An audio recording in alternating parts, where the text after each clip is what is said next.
प्रणाम। जय सद्गुरुदेव। मैं तंत्र सिंधु कुछ दिनों से साधना में व्यस्त होने के कारण आप लोगों को कोई भी जानकारी नहीं दे पाया। इसके लिए हमें क्षमा करें और इस ग्रहण और दीपावली में आप यह जानकारी और उपाय करें और आपके लिए हम विशेष जानकारी और मंत्र लेने के लिए संपर्क करें जिससे आप खुद उपयोग करके लाभ ले सकते हैं। और अधिक जानकारी के लिए डिस्क्रिप्शन चेक करें। ऐसी ही गुप्त जानकारी के लिए तो चलिए शुरू करते हैं। प्रेत कैसे बनते हैं, इनका शक्ति का आधार क्या है, कैसे बनते हैं भूत प्रेत, कैसे होता है भूत प्रेत ब्रह्म की शक्ति का निर्धारण। भूत प्रेत पिशाच जिन ब्रह्म चुड़ैल आदि का नाम हमारी यादों में सबसे पहले आता है जब कभी किसी वायव्य अथवा बाहरी बाधा या नकारात्मक ऊर्जा या शक्ति का नाम लिया जाता है। बहुत से लोगों ने इसका अनुभव किया होता है, जबकि अधिकतर जिन्होंने देखा या अनुभव नहीं किया होता है वे इसे कल्पना करार देते हैं और इनके अस्तित्व को नकारते हैं। जबकि आधुनिक विज्ञान और विकसित पश्चिमी देश भी इन्हें मानते हैं। वैज्ञानिक उपकरणों से इनके छायाचित्र भी कुछ स्थानों पर लिए जा चुके हैं। आज हम यह देखने का प्रयत्न करते हैं कि वास्तव में यह भूत प्रेत आदि बनते कैसे हैं और इनके निर्मित होने का वैज्ञानिक विश्लेषण क्या हो सकता है, जिससे हम यह समझ सके कि वास्तव में यह है क्या। प्रेत किसी भी जीवधारी का सूक्ष्म शरीर होता है। स्वाभाविक मृत्यु के समय व्यक्ति के अंग धीरे धीरे काम करना बंद करते हैं, अर्थात उसके ऊर्जा परिपथ का क्रमशः क्षरण होता जाता है। पहले उसके हाथ पांव आदि सुन्न होते हैं, फिर शरीर सुन्न होता है। तत्पश्चात मस्तिष्क की चेतना से हृदय का संबंध टूटता है, प्राण बाद में निकलते हैं। यह समस्त क्रिया कोशिकाओं में स्थित विद्युत कणों के क्रमशः क्षरण से होता है। कोशिकाओं के माइटोकॉन्ड्रिया जिस विद्युत का निर्माण करते हैं वह स्टोव होते हैं, फिर कोशिकाओं को शक्ति प्रदान करते हैं और शरीर के ताप को बनाए रखने के साथ उपापचय की क्रियाएं नियमित रखते हैं। कोशिकाओं के विद्युत केंद्रों का संबंध विद्युतीय शक्ति किरणों के माध्यम से एक दूसरे से जुड़ा होता है। स्वाभाविक मृत्यु में यह संबंध धीरे धीरे क्षीण पड़कर टूट जाता है और इलेक्ट्रॉनिक शरीर नष्ट हो जाता है, जिससे आत्मा जुड़ा होता है। विद्युतीय शरीर नष्ट हो जाने पर आत्मा दूसरा विद्युतीय शरीर तलाशने की कोशिश करता है और भ्रूण के एक निश्चित स्तर के विकास पर उसमें प्रवेश करता है, जिससे उसे विद्युतीय शरीर मिलता है। इसका और सूक्ष्म विश्लेषण करने पर हमें ज्ञात होता है कि मानव अथवा जंतु शरीर कोशिकाओं से निर्मित होता है, जिनमें केंद्रक, माइटोकॉन्ड्रिया, साइटोप्लाज्म आदि बहुत से अवयव होते हैं और इनके अलग अलग काम होते हैं। हम यह भी जानते हैं कि मात्र एक ही कोशिका के केंद्रक में उपस्थित क्रोमोसोम एक नए मानव को जन्म दे देते हैं। इन कोशिकाओं में स्थित माइटोकॉन्ड्रिया विभिन्न क्रियाओं से ऊर्जा उत्पन्न करता है, जिससे शरीर गर्म रहता है। केंद्रक से कोशिका का नियंत्रण होता है। इनके नाभिक से एक अदृश्य किरण जुड़ी होती है, जिसके एक छोर पर एक सूक्ष्मतम परमाणु कण जुड़ा होता है, जिसे आधुनिक वैज्ञानिक गॉड पार्टिकल के नाम से बुला रहे हैं और उसे पाने का प्रयत्न कर रहे हैं, किंतु अब तक उन्हें इसे प्राप्त करने में सफलता नहीं मिली। प्रत्येक कोशिका के नाभिक से जुड़ते हुए यह गॉड पार्टिकल अथवा ईश्वरीय कण एक अदृश्य अति सूक्ष्म जाल सा बनाते हैं, जो आधुनिक माइक्रोस्कोप से भी नहीं देखा जा सकता। इन जालों का संबंध शरीर के विद्युतीय क्षेत्र से होता है, जिनका एक हिस्सा माइटोकॉन्ड्रिया भी होता है। यह जाल अंदर से लेकर बाहर तक प्रत्येक कोशिका से जुड़ा होता है।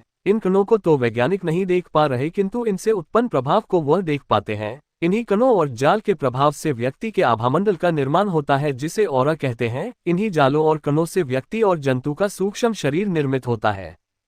आधुनिक विज्ञान जब सूक्ष्म शरीर बनाने वाले ईश्वरीय कणों को नहीं खोज पा रहा, तो भारतीय वाङ्मय में उल्लिखित विभिन्न शरीरों से जुड़े और अति सूक्ष्म ईश्वरीय कणों तक तो शायद वह 500 सालों में पहुंच पाएगा, क्योंकि अन्य 5 शरीर तो सूक्ष्म शरीर से भी सूक्ष्म से सूक्ष्मतर होते जाते हैं। व्यक्ति का सूक्ष्म शरीर इन्हीं ईश्वरीय कणों से बना होता है और यही आभामंडल या ऑरा का निर्माण करता है। जब धीरे धीरे सामान्य आयु से कोशिकाएं नष्ट या क्षरित होती हैं, तो इन कणों का जुड़ाव टूटता जाता है कोशिकाओं के नाभिक और विद्युतीय क्षेत्र से, जिससे सूक्ष्म शरीर कमजोर या छोटा होता जाता है। किंतु अचानक से किन्हीं कारण से स्थूल शरीर नष्ट हो जाए तो यह जाल नष्ट नहीं हो पाता है। जब कोई जीव किसी आकस्मिक चोट से, विष से अथवा सांसों के बंद हो जाने से या शरीर जल जाने से किसी प्रकार स्थूल शरीर की अचानक क्षति कर लेता है या कर दिया जाता है, तो शरीर तो नष्ट हो जाता है, किंतु विद्युतीय क्षेत्र से जुड़े सूक्ष्म शरीर का क्षरण नहीं हो पाता। अथवा अचानक आघात से शरीर के अंत काम न करने से या शरीर के अनुपयुक्त हो जाने से विद्युतीय शरीर का क्षरण नहीं हो पाता, तो आत्मा उसी से बंधी रह जाती है। विद्युतीय शरीर में होने के कारण उसका प्रत्यक्षीकरण या दिखाई देना अन्य लोगों की दृष्टि में बंद हो जाता है और लोग स्थूल शरीर को निर्जीव पाकर समझते हैं कि व्यक्ति मर गया, किंतु वह उस विद्युतीय शरीर में जीवित रहता है। उसकी चेतना, अनुभूति आदि बनी रहती है, तृष्णा, कामना, इच्छा आदि बनी रहती है, परंतु क्रिया के लिए शरीर नहीं होता। शरीर की क्रिया समाप्त होने से विद्युतीय केंद्रों में स्टोव युद्ध का क्षरण अल्प हो जाता है और वह उसी स्थिति में जीवित रहता है। यही प्रेतात्मा है। विद्युतीय शरीर के क्षरण पर ही उसकी मुक्ति निर्भर हो जाती है। कभी कभी यह हजारों वर्षों में क्षरित होता है। यह आत्माओं का सूक्ष्म शरीर जितना शक्तिशाली होता है उसके अनुसार उनकी श्रेणी होती है। सूक्ष्म शरीर का सीधा संबंध किसी व्यक्ति के मनोबल, आध्यात्मिक ऊर्जा, मानसिक शक्ति, शारीरिक शक्ति, इच्छाओं और कामनाओं की प्रबलता से होती है। यदि किसी ने आध्यात्मिक शक्ति जीवित रहते प्राप्त की है तो उसका सूक्ष्म शरीर मजबूत होता है और उसकी ऑरा या आभामंडल तीव्र होती है। यदि ऐसा व्यक्ति अचानक मृत होता है तो उसका सूक्ष्म शरीर भी शक्तिशाली होता है। यही कारण है कि ब्राह्मण अकाल मृत्यु पर वह ब्रह्म नामक शक्तिशाली आत्मिक शक्ति बनता है। चूंकि इनकी सूक्ष्म शरीर मजबूत होती है अतः यह जल्दी क्षरित भी नहीं होती और हजारों साल तक यह उस सूक्ष्म शरीर के नष्ट होने का इंतजार करते हैं। शक्ति अधिक होने से जिनसे रुष्ट हुए उनका नुकसान भी अधिक करते हैं और खुश हुए तो विभिन्न मार्गदर्शन और लाभ भी देते हैं।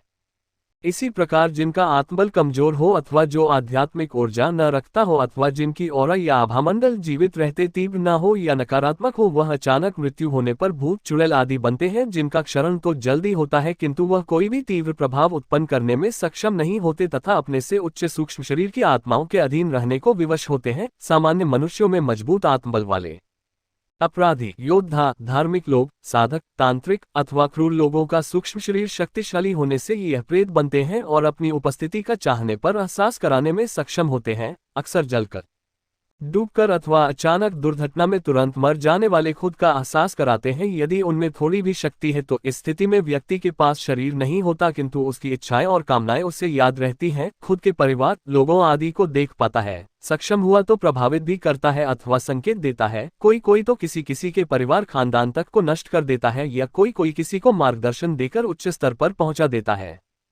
फिर भी यह जीव की अत्यंत कष्टप्रद स्थिति है। वह चाहकर भी कुछ नहीं कर पाता और छटपटाता रहता। स्वयं असंतुष्ट और कष्ट में होने से अथवा कामनाएं अधूरी रहने से दूसरों को कष्ट देता है अथवा कामनाएं पूरी करने का प्रयास करता है। यह देख समझ सकते हैं आकस्मिक मृत्यु को प्राप्त पितृ इसीलिए असंतुष्ट होते हैं कि वह देखते हैं कि हम अपना जीवन जी रहे हैं किंतु उनके लिए या उनकी मुक्ति के लिए कुछ नहीं कर रहे हैं। इसीलिए जो इस स्थिति के जानकार हैं वे इनकी मुक्ति, इलेक्ट्रॉनिक बॉडी के नष्ट होने की कामना करते हैं और सामना होने पर इन्हें मुक्ति प्रदान करते हैं। कुछ आत्माएं खुद किसी किसी को माध्यम बनाती हैं अपनी मुक्ति के लिए और मार्गदर्शन करती हैं। साथ ही उस व्यक्ति की मदद भी करती हैं उसके भौतिक जीवन में जिससे वह खुद सफल हो सके और उन्हें भी मुक्ति दिला सके। अक्सर आकस्मिक रूप से किन्हीं कारणोंवश मृत साधक, तांत्रिक, साधु, गुरु, ब्राह्मण, पुजारी अथवा आध्यात्मिक व्यक्ति करते हैं। ओम, राम, हनुमान या किसी ध्यान सिद्ध योगी, तांत्रिक आदि का स्पर्श इनके विद्युतीय शरीर के क्षरण को तीव्र कर देता है अर्थात विशिष्ट कंपन या सिद्ध विद्युत शरीर का प्रभाव जब इनके विद्युतीय शरीर पर पड़ता है तो उसका क्षरण तेज हो जाता है और इन्हें उसी प्रकार कष्ट होता है जिस प्रकार स्थूल शरीर के नष्ट होने से होता है। इसीलिए ये इन ध्वनियों, यंत्रों, मंत्रों, ताबीजों आदि से दूर भागते हैं। यह सब विद्युतीय तरंगों की क्रियाएं है। प्रकृति की कुछ वनस्पतियां, वृक्ष, स्थान आदि जहां इन विद्युतीय शरीरों को शांति मिलती है वहां यह रहना पसंद करते हैं। कुछ जो शीघ्र इससे मुक्त होना चाहते हैं वह पुराने मंदिरों के आसपास भी रहते हैं। कुछ आत्माएं इतनी शक्तिशाली तक होती हैं कि वह किसी मंदिर, दरगाह, गिरजाघर में भी आती जाती हैं। अक्सर ऐसी आत्माएं सात्विक, आध्यात्मिक ऊर्जा संपन्न होती हैं। जय मां ज्योतिर्गमय भगवती धूमावती। वीडियो अगर अच्छा लग रहा हो तो आप चैनल को सब्सक्राइब करें और शेयर करें।